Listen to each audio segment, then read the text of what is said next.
আমি বলেছি জীবনে 4টে জরুরি কাজ। 1, 5 ওয়াক্ত সালাত, 2, হালাল রুজি, 3, কোরআন তেলাওয়াত, 4, আড্ডা পিটা চিরদিনের জন্য হারাম। আড্ডা পিটা 2 ধরনের, একটা হলো মোবাইলে ঘন্টার ঘন্টা ল্যাংটা মেয়ে দেখা, এটা হলো এক আড্ডা পিটা। আর এক আড্ডা পিটা হলো দোকানে বসে চলছে এর বদনাম ওর বদনাম, আর ইয়াতে টিভিতে ল্যাংটা মেয়ে নাচছে আর সব বসে আছে মুরব্বীরা এসর সালাত আদায় করে। এরা মুরব্বী ছি ফু। ওকে জিজ্ঞাসা করেন যে আপনি ভালো মানুষ। আমি আব্দুর রাজ্জাক বিন ইউসুফ, আল্লাহ মাফ করো, আমার জীবনে কোনোদিন চায়ের স্টলে বসিনি, জীবনে কোনোদিন। 16 বছর আমার ছাত্র জীবন, 37 বছর চলছে শিক্ষক জীবন। 88 আগস্টের 20 তারিখ রোজ বুধবার বিকাল 3টে থেকে আমি শিক্ষক। আমি কোনোদিন চায়ের স্টলে বসিনি। আমার মা বলতো, 1, দোকানে বসিও না, 2, প্রাইভেট পড়ায়ও না, 3, কারোর সাথে বন্ধুতালি করো না, 4, দাওয়াত খায়ও না। নাচল মাদ্রাসা থেকে পায়ে হেঁটে রহনপুরে এসেছি, এই দৃশ্যগুলো আমার খুব মনে আছে। ওই স্টেশন থেকে এই স্টেশনের ট্রেন লাইন দিয়ে অনেক কয়েকদিন এসেছি। এসব এলাকার সাথে আমি খুব অতপ্রতভাবে জড়িত, আমি আপনাদের অন্তর থেকে ভালোবাসি। মিথ্যা সাক্ষী পৃথিবীতে 3য় মহাপাপ। জজ জানে না ঘটনা কি, এমনিতেই চলছে। উকিল জানে না ঘটনা কি, যে যেমন টাকা দিয়েছে তার তেমন কথা বলে। কথা বলা যখন শেষ হয়ে যাবে তখন সব নিজ নিজ টাকা নিয়ে বাড়ি চলে যাবে। সাক্ষী নিজেই জানে না ঘটনা কি, যে জেলে আছে সেও জানে না ব্যাপারটা কি। আমি কেন জেলে? আরে আমি তো সেদিন ছিলাম রংপুরে। এর নাম ক্ষমতা।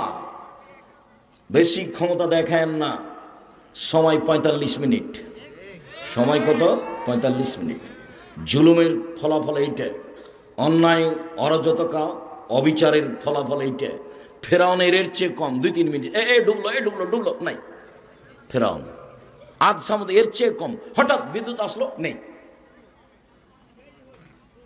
এই 30 সেকেন্ড 1 মিনিট আধ সামুদ্র শেষ হয়ে গেছে। ফেরাউন সব মিলে 2-3 মিনিট হতে পারে, যেভাবে বোঝা যায়। ডুবলো, গেল, উঠলো, ডুবলো, শেষ। জুলুম, জীবনে জুলুম করবেন না। সহজ পথ, 5 ওয়াক্ত সালাত, হালাল রুজি। হালাল রুজিতে আমি বলেছি চকলেট বিক্রি করে খাওয়ার কথা। আমি চকলেট বিক্রি করে খেতে বলিনি। আমি বলেছি চকলেট বিক্রি মানে কম পয়সার ব্যবসা। চকলেট বিক্রি মানে কম পয়সার ব্যবসা। ধোঁকাবাজি কেন? শুনুন সম্মানিত দিনী ভাই বোন, এখানে আর একটা কথা বলা থাকছে, সময়ের গতিতে আসতে পারে। উপার্জনের জন্য 4টা পথ। 1, দিন মজুরি, কিষান কামলা, পাট খাওয়া, সন্ধ্যায় টাকা শেষ। 2, চাকরি, 25 দিনে টাকা শেষ হয় সাধারণত। 3, জমি চাষ, হয় সমান সমান, না হয় লস। 4, ব্যবসা। তখন আল্লাহ রসুল বলছেন, ইন্না তাজিরা সাদিকাল আমিন ইয়াকুনু ইয়াউমাল কিয়ামাহ সাদা সিদ্দিকিন। আল্লাহ আম্বিয়া, সত্যবাদী বিশ্বস্ত ব্যবসায়ীরা বিচারের মাঠে নবীগণের সাথে থাকবেন। কিন্তু অবাক কথা, ইব্রাহিম আলাইহিস সালামের সাথে থাকা যাবে। ব্যবসায়ী ও জাপান থেকে মাল নিয়ে আসে ইনপোর্টে, চট্টগ্রামে নামাই, সেই ব্যবসায়ী জি না। যে বাদাম বিক্রি করে সেও ব্যবসায়ী, যে চকলেট কলা বিক্রি করে সেও ব্যবসায়ী।